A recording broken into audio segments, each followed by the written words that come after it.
तुमुडीबंध block कुतमगढ़ Odisha बंद सफल होइछे। बालेश्वर जिला एफएम कॉलेज छात्री सौम्यश्री विषय को न्याय प्रदान दाबी में ओडिशा प्रदेश कांग्रेस सभापति बंद डाकरा कंधमाल जिला तुमुडीबंध कुतमगढ़ पूरा बंद थिबा देखिबा पाई मिलिछे।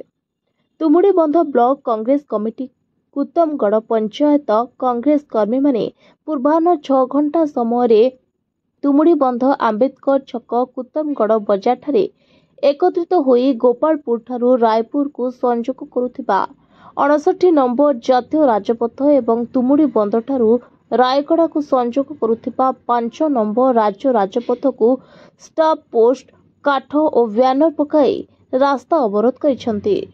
तेबे यह सहित कर्मी माने तुमुडीबंधर समस्त सरकारी और बेसरकारी अनुष्ठान गुड़ी को पिकेटिंग करी बंद करथिले। फल दुकान बजार सहित स्कूल कॉलेज सरकारी और बेसरकारी कार्यालय गुड़िक बंद रही।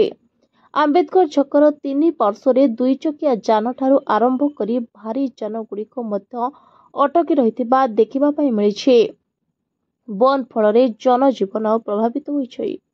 तेबे बंद डाकरा को नहीं प्रदेश कांग्रेस कमिटीर सदस्य रामकृष्ण पाढ़ी कहिसंती जे मोहन सरकार महिला मानकु सुरक्षा देबारे पूरा विफल।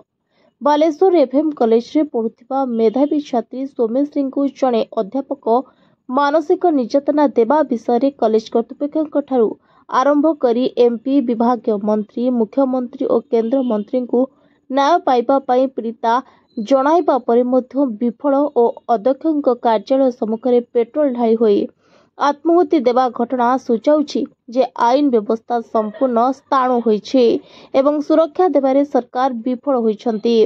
तेणु सौम्यश्री को उचित न्याय दिया जाऊ बोली दाबी होइछे।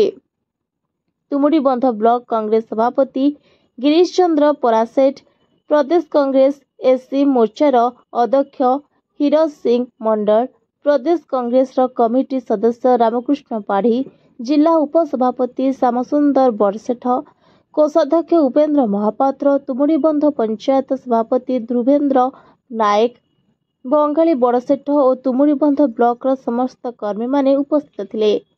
तेबे कुतमगढ़ पंचायत सभापति सेक्रेटरी कोषाध्यक्ष समेत गिरीश नायक कुलेन्द्र नंद उपेन्द्र नायक समेत बहुत कांग्रेस कर्मी उपस्थित थिबा मध्य देखिबा पाई मिलिछे। तेबे सुरक्षा दृष्टि तुमुडीबंध पुलिस उभय रास्ता रोक स्थान रे उपस्थित थिले। कंधमाल जिला बालीगुड़ा उपखंडरू Rohan Kumar Nandak report voice of Odisha live.